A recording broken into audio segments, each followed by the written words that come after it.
Hey guys, and welcome to what is going to be a double cast. That's right, I'm going to be doing two for the price of one, with two battles showcasing some of my favourite changes actually to the Lizardmen. Up first, we shall be facing off against the forces of the Beastmen as our favourite dino boys. And I'm sure if you've seen the thumbnail and the title, you know exactly what I'm talking about. Lo and behold, Salamander hunting packs and Ancient Salamanders have been buffed. We'll get to the Ancient Salamander in Game 2, but first and foremost, we have Game 1 coming in with the Salamanders. So these bad boys have become a bit cheaper. They've always been relatively good if you can protect them, but didn't synergize super well with the rest of the Lizardmen roster. But now, with the added skirmish factor you can bring with Lizardmen, or even more skirmish, Skink Oracles, as well as Oxyotl and so forth, these guys, being cheaper, makes them so much more better value for money. We have to see how they perform here today. We do have two units. They are chevroned up a little bit as well in the central pocket. And we're looking to protect them here with double Temple Guard. One is just a basic unit. The other is the Star Chamber Guardians, Regiment of Renown. We have Saurus Spears on the side as well as kind of a knockoff version of the Temple Guard. To help protect the Salamanders, we are going to be bringing in double Feral Cold Ones, looking to pin in enemy chariots and help the Salamanders drag those beasties down. We do have an Archosotek to help clear out the chaff because our front line is rather small. We have a Skink Priest of Heavens coming in with Wind Blast as well as Harmonic Convergence, so getting a little bit cheap. And the reason we brought the Heavens Caster, it's actually because of the passive they can bring, which is Rolling Skies, lowering the speed and melee defense of flyers because I have a flying goon squad. We have the Colostodon Hunters, Regiment of Renown Rhipidactyl Riders, with a Skink Chief who importantly is coming in with the War Drums, increasing speed, charge bonus and leadership of his homies up in the sky. And I really wanted that extra speed so he could catch Malagor if he was brought, but alas, he is not here today. We also have Tic-Tac-Toe, who himself has become a bit cheaper as well, so hopefully will be more viable. He's a pretty sticky and annoying lord. You can't really catch him and defeat him too easily. And the Archosotek has been buffed as well, but I'm going to do a focus video on him in a probably couple of days' time, couple of weeks maybe, or next week or something. But yeah, he's pretty damn cool now, I must admit. So for the forces of the Beastmen, we do have some Tuskor Chariots. We have one on either side looking to rampage through my lines. Double Chaos Warhounds as well on this left-hand side. Tuskor Chariots are very good at getting rid of Saurus infantry. Ungor herds dotted throughout the main battle line, mixed in with some Gors, as well as double Ungor raiders in the back line, supported by some Spearmen. On the left-hand side here, we have some Minotaurs looking very Khorne-esque with this really awesome colour scheme, looking brutal and really angry to be here. We also have the Bray Shaman of Shadows coming in, it would seem, with Pendulum and Wyvern, as well as Taurox the Brass Bull. And yes, I have realised my mistake of thinking my opponent might bring Malagor, because he's actually gone the sub-faction which can only bring Taurox or the base lords. But still, you know, you've got to be prepared. Perhaps there was some trickery in the works. We do have Brass Body, Blood Beast, and Blood Greed, and he is an absolute monster of carnage. Can really duke out with the best of them. We also have a Gorgon here over on the left-hand flank. So without further ado, let's get this battle underway. Colostodon Hunters are being used with the Skink Chief in combat and Tic-Tac-Toe to ambush Tuskor Chariots. And that's kind of their secondary role here, if my opponent didn't bring Malagor or any of those nasty type units. Because we can take away that charge bonus that the Chariots get and do some really good work on them with some hit-and-run styles of play. Main battle line is underway right now. We are eviscerating that Bray Shaman with Holy Salamander Fire.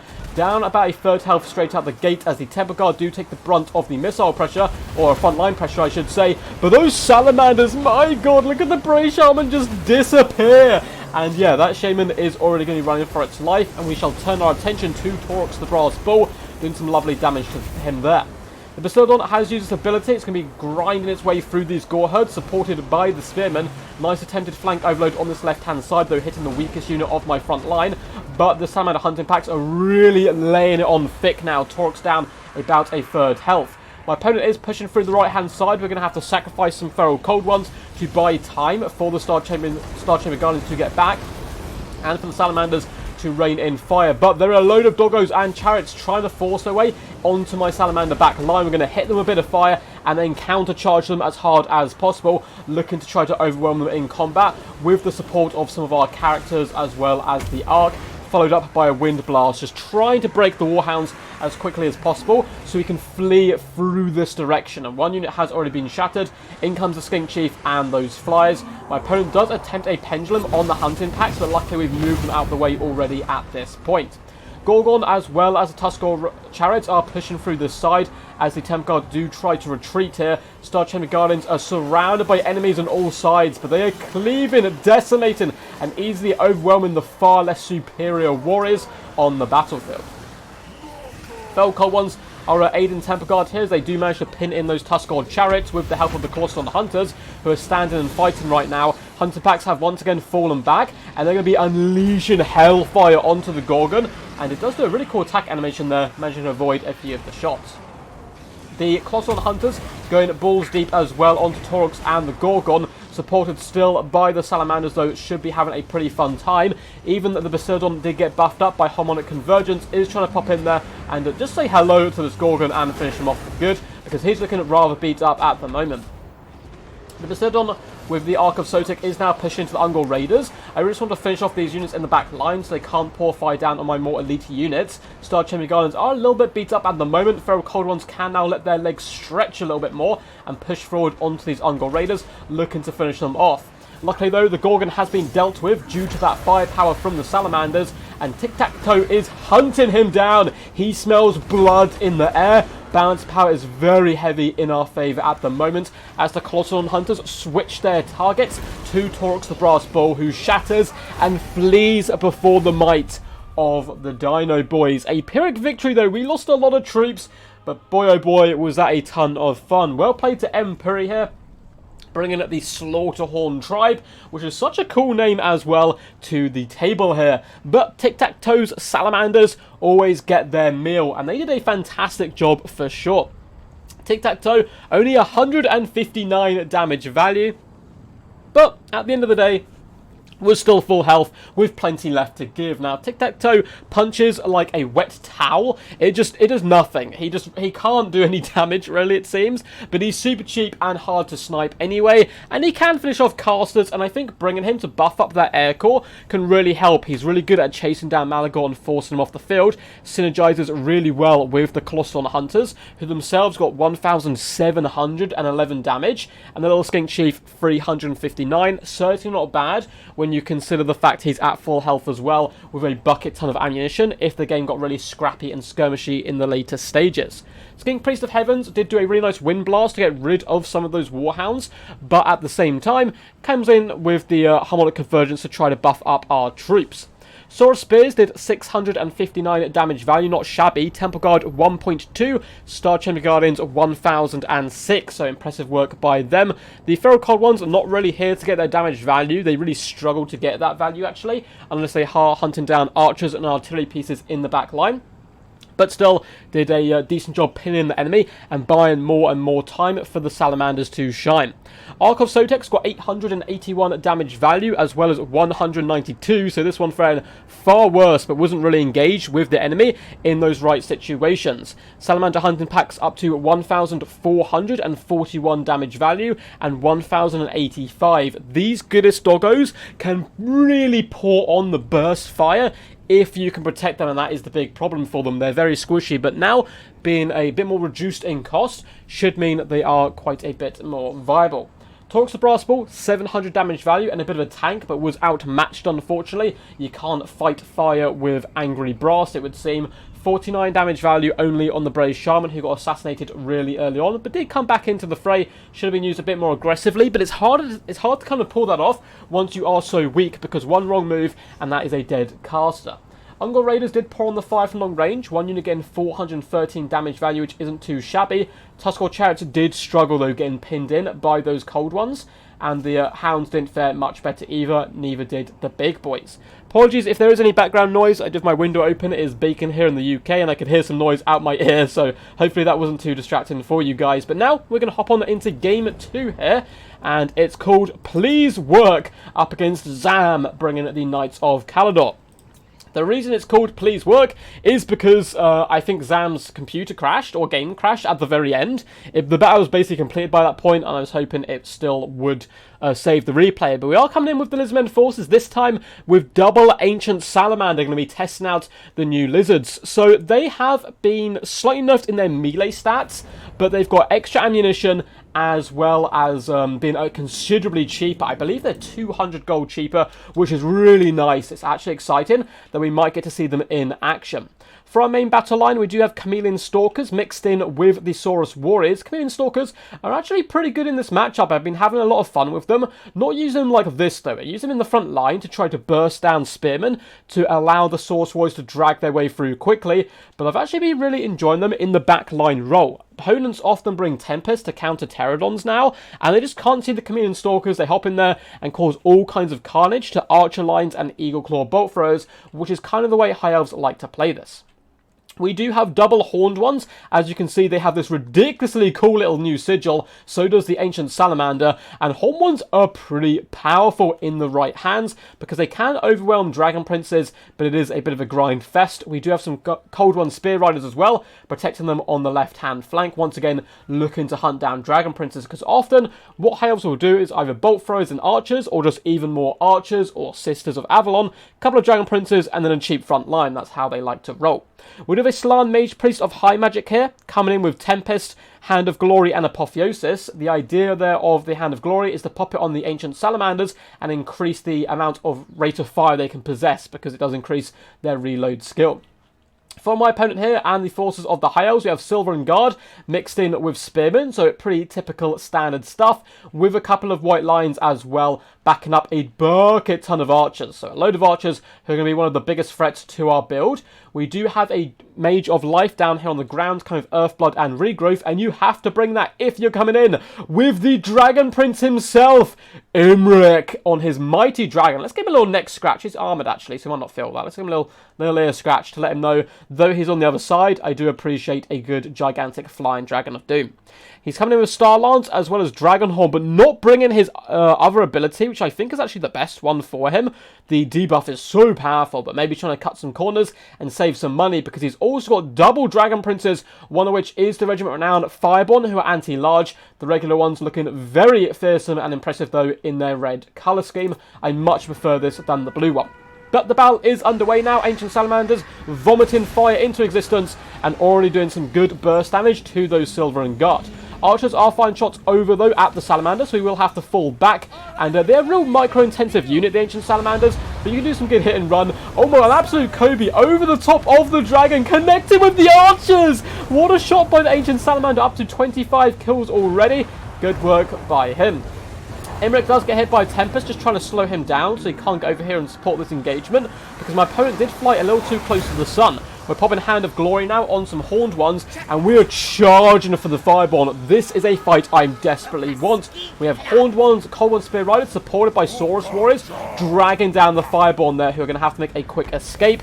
Chameleon Stalkers, unfortunately, get caught, though, in the aftermath of that. But Shield of the Old Ones has gone down, and those Dragon Princes really are being decimated at the moment. Chameleon Stalkers do force off Imric, actually doing some okay damage to him from the ground level, and the Ancient Salamanders are continuing from their defensive formations to rain fire down on the Spearmen. We do have some sneaky Chameleon Stalkers in the flank. They're going to be working their way up and around this little rock formation here, so we can try and sneak into the back line, and Saurus Warriors will go to meet the Spearmen in glorious hand-to-hand combat, and that is something that is going to be a much better experience for the Saurus than it is going to be the Spearmen. We can see the centre of the higher force is starting to break up now, and Saurus Warriors, I'm going to start to apply as much pressure to this backline as possible, hunting down the archers and forcing Imric to make a choice. You either come to try and snipe my Salamanders and Slan, where you then get jumped by horned ones, or you fall back and protect your back line, allowing my Ancient Salamanders to win the frontline engagement for me. You can see they are still firing, moving over into the optimal situations. Saurus Warriors are slowly starting to get overrun in the front line, but have no fear, the Ancient Salamander is here to aid their little fire support that hopefully allow us to win these engagements. Chameleon Stalkers are now in the back line running over archers, and the second unit is moving in from the right hand side, once again looking to hunt down the range of my opponent. Spearmen are now starting to lose these frontline engagements due to the fact the Salamanders are helping with some glorious fire, and we have an absolute flustercluck of a situation over in the distance here. We are dropping some debuffs down on the Fireborn. Dragonhorn is popped, however, and Imric is angry, coming charged in, trying to finish off our cavalry contingent. The Fireborn desperately holding on, but the horned ones, they're in a mood for a feast, and they like the smell of elf. Imric coming down like this is a little bit risky. He's obviously doing a big gambit here in an attempt to save his Dragon Princes, as well as getting a regrowth on him, which is certainly needed right now. Looks like the regrowth was actually cancelled. It should be coming back, though, in a second, I would like to think, because Shield of the Old Ones coming down on the Spear Riders and Horn Ones means Imric is not going to be having a good time. An upgraded regrowth does come in. Frontline is just getting destroyed at the moment. Ancient Salamanders continuing to reign in fire. A big banishment as well, hitting those Silver Guard. They do have a bit of magic resistance, and we're also going to be doing a bit of damage to our own Saurus Warriors, but at the end of the day, good damage is good damage for us, as the Stalkers do finish off the Archers in the back line, chasing them down and shattering them. Both the Salamanders still have a ton of ammunition left. 6 volleys here, as well as 8 on this second Salamander. And they're up to some pretty big kills, 80 kills and 75. Looking once more to attempt to shoot and shut down the units who are rallying for the High Elves. Big shots coming in. You can lift those Silver Guard shields and those Mighty War Axes all you want. It's not going to do you any favours, as the Saurus War is also going to push in to block in the enemy. Imric, unfortunately, is suffering from Dragon Syndrome, which is basically when you land as a dragon and you just can't get up in the air because cavalry's chasing you. He's desperately trying to look how far he's travelled to try and get back up into the sky once more, where he can use his breath attacks and try to assassinate key targets. But alas, the Cold Ones will surround him, and down he goes. A close victory, but another super fun game. Well played to my opponent, Zam. I'm afraid, I think the game just stopped working, and then he dropped. So I'm assuming his PC just crashed or something. But nonetheless, was still a really good fun game, and a good fight as well by Zam. He went pretty traditional as far as High Elves go, but a bit more flair as well. And I'm certainly someone who appreciates the flair of bringing Imric the Dragon Prince. And it nearly did pay off. He did some really good damage early on, but the Horned Ones managed to stay strong alongside our glorious Ancient Salamander duo. Now, we will get to the damage dealt and damage value of all the units in just a second, but if you guys enjoyed, make sure to leave a big fat thumbs up underneath the video, subscribe for more glorious Total War Warhammer action, as well as comment down below, what do you think of the changes to the Salamanders and Ancient Salamanders? So I'm well aware there's some very loud sirens going on outside my window right now, that's super annoying. But yeah, what do you guys think of the Ancient Salamanders and Salamanders as a whole? And do you like the fact they've been reduced in cost? I'm 100% behind it. Ancient Salamanders were very rarely picked, and I think this may bring them back into the fold. I've always loved Salamander hunting packs. I have been known to bring them, but not necessarily super competitively. But I'm certainly going to be re-looking at them and bringing out all the fire doggos. Really excited to see Ancient Salamander combined with Salamander hunting pack duos as well, because the Ancient Salamander does bring that weakness to fire on the enemy. There are links down below in the description. If you'd like to support my channel, there is a Patreon link down there, a Games Planet link as well, if you want to pre-order any of the Total War Warhammer games, or order the games, any game on Steam pretty much, at a discounted price. You can do it through there. There's also a link to my Discord down below, where you can submit replays to the channel to try and get them cast, get involved in events and tournaments, King of the Hills, all this glorious stuff that I do host here. Keep up to date with the channel, chill out with a load of new players, experienced players, and take a load of cool pictures of ducks. I mean, what's not to love? But anyway, on to the glorious stuff here. 1.2k damage from the mighty Slan. Only 9 kills, but doing good work onto Imric, just applying that pressure to him, making him weaker, and making it more and more risky to chuck Imric into the cavalry engagements. Shield of the Old Ones was really nice as well, just to ensure I could win the cav fights, as well as those banishments and other nasty spells he was bringing. As for the Chameleon Stalkers, one unit only got 221 damage value. They were the ones who got hunted down initially by the Dragon Princes, but their death was not in vain, because I'm guaranteeing the Horned Ones certainly paid for themselves here today. The other two units are a little bit better, 776 damage value on this unit, the other one 343, just shut down those archers in the back line and finish them off for good, buying time for the Saurus to really chew through the spearmen. Not great damage value on them, but it doesn't need to be. They're here just to crack skulls, get kills, clear out that chaff, and buy time, even more time for my cavalry contingent, who performed so well. Cold One Spear Riders, 1,448 damage value. Horn Ones, 1,787 with 41 kills. And 1,936. Beautiful work by them today. They performed absolutely amazing. I really love bringing them. They are rather expensive, but at the end of the day, in the right circumstances, they certainly can do rather well. How did our Ancient Salamanders perform? Well, 87 kills and 673 damage value. Not shabby whatsoever. So not quite paying for itself, I don't believe. I need to do some... I can't remember how much they used to cost, actually. But still, just bursting down the enemy line. And once the High Elves run out of troops, it just allowed the Stalkers to pop on them, and there was nothing my opponent could really do. The other one performing even better, 1,159 damage value, 97 kills.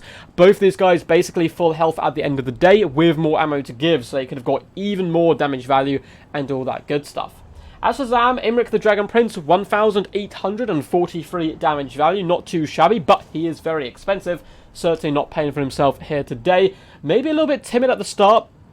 Committing to the fight when the Dragon Princes were still full health was probably his best bet. I still don't know if it would have gone that well for the High Elves in that situation, because I probably would have moved more resources over there and done even more magical support, but I think it would have been a better gambit. Mage of Life, of course, here for the healing. Spearmen and White Lions just got decimated. Likewise did the Sylvan Guard, who just could not get that value due to those Ancient Salamander pressure. The Archers, again, got shut down by the Stalkers, so not too good work by them. The Dragon Princes tried their best. 650 and 816 damage value isn't terrible, considering in how outnumbered and how outclassed they were in that fight, but at the end of the day, they did indeed get dragged down. Hope you guys enjoyed this one. Until next time, peace, peace, and as always, stay awesome.